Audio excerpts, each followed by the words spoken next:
kabutihan, sa buhay kalakasan na iyong pinagkaloob sa amin sa araw na ito. Sa buong lingkong patuloy na pag-iingat at paggabay sa aming mga bawat ginagawa, sa mga estudyante o Lord na kayo patuloy na ibigay ng kaluluwa sa kanila at pag-iingat sa pagpasok sa school, maging sa mga nanay sa luwaing bahay at mga tatay o Lord sa kanilang pagtatrabaho, na kayo patuloy o Lord na ibigay ng kalakasan at paggabay sa kanilang paghahanap buhay. Tuloy na o Lord na nakila ka na karapat-dapat ng pulihin, sambahin at umitan at mahalin. Tuloy na o Lord, kayo ang dahilan kung ba't kami nangalangko ngayon, kung ba't kami ikaw ay para kayo papulihin at pasalamatan.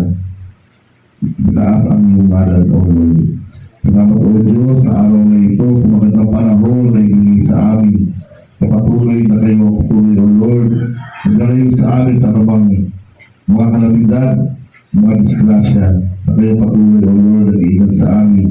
Pagkat sa mga karamdaman, O Lord, na kayo nagkalayo sa amin, aming dalangin, O Lord, na kayo patuloy magbigay sa amin ng magandang pangako at kalusugan at ilayo kami sa uli na karamdaman.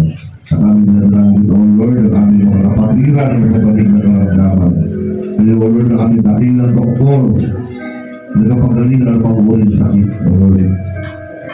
Ang nadalangin, O Lord, ang buhay ni Marintil Lopez, O Lord, ang total healing, O Lord, ang kanyang buong pangatawan, na kayo patuloy, O Lord, magbigay na kalakasan ng lumban na muli ang kanyang pag-gives, O Lord, ang kanyang buong katawan upang kasama namin siya, Panginoon. Muli sa panambahan, O Lord, peaceful, O Lord. Kayo patuloy, O Lord, magbigay sa kanya ng pangatawan mo din, O Lord, sa mga para sa kanya. Kanya patuloy na sa katagal at kayo nabunan, O Lord, sa pag-alaga mo sa pinansyal na pangailangan, O Lord, kayo patuloy na tumabot. Kung ito sa Weaver, O Lord, na patuloy na ganyan ang nalangin, O Lord, sa buhay niya. Maging, O Lord, kay Brother Henry, O Lord, sa kanyang buhay, sa kanyang pisigan na pangatawan. Patuloy mo siya, O Lord, by your mighty name, O Lord, sa iyong pagaliin. Pasunod pa ng bahan sa Panginoon. Aming mga kasama, O Lord. Tunay na, O Lord, ka, hindi, O Lord, ang aming mga ibang kapatiran. Para sa malalayong lugar, sa abroad, O Lord, sa kanilang hanap buhay doon. Ang kanilang, O Lord, pagpalayan, O Lord, ang kanilang hanap buhay doon, maging, O Lord, ang kanilang pamilya.